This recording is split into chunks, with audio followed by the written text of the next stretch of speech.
ce domaine, c'est un domaine passionnant. Déjà, il faut t'assurer que tu aimes le son. Assure-toi déjà que ce que tu fais te fait plaisir. Je suis Salvador, non moins de Serge Olympe. Je suis le PDG de la structure Dimapro.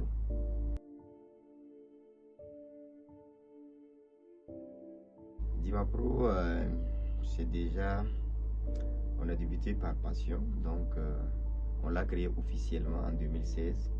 Sinon, bien avant, on le faisait comme ça, mais dans l'informel. Mais l'entreprise officiellement est créée en 2016. Et à partir de là, jusqu'à aujourd'hui, on fonctionne. On est dans la location de matériel de sonorisation pour tout type d'événement, disons de toute taille actuellement. Nous faisons la location d'écrans géants. Les écrans géants qu'on voit couramment dans les événements. Nous faisons la retransmission en direct.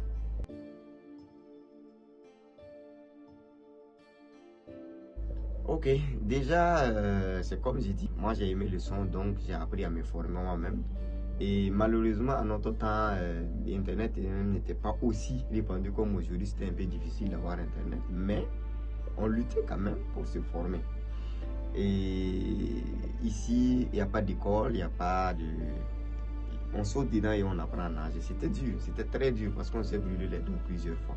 Et c'est un domaine technique, si tu ne maîtrises pas facilement, tu gâtes les choses. Mais ce que je peux donner comme conseil à quelqu'un qui veut entreprendre dans le domaine, de nos jours, il y a plusieurs maisons qui font de la sonorisation. Déjà, il y a ça. Il y a des formations aussi sur le net.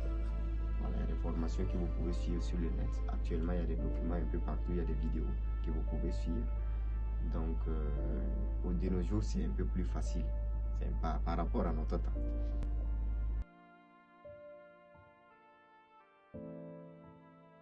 Ce que je ne peux pas oublier,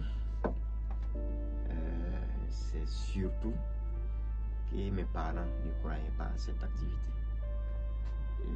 Disons qu'ils ne pensaient pas que on pouvait vivre de ce travail. Prends l'exemple à l'ISIG. En 2013, on m'a inscrit à l'ISIG pour la licence. Et moi, j'ai eu un marché à l'ISIG. C'était les 20 ans de l'anniversaire de l'ISIG. En une semaine, on m'a payé 800 000. Pourtant, je suis venu montrer à mon papa, j'ai dit, ah, vous m'avez payé pour un an 600 000. Et en une semaine, je me suis fait 800 000. Vous avez vu, c'est à partir de là qu'il a commencé à avoir confiance. Et là même, il n'était pas sûr, il a dit, attends, c'est vrai là, c'est vrai que c'est avec ce que tu fais, la solo là, la musique là, que tu as pu te faire ça. C'est depuis ce jour-là qu'il a commencé à me faire confiance dans ce domaine.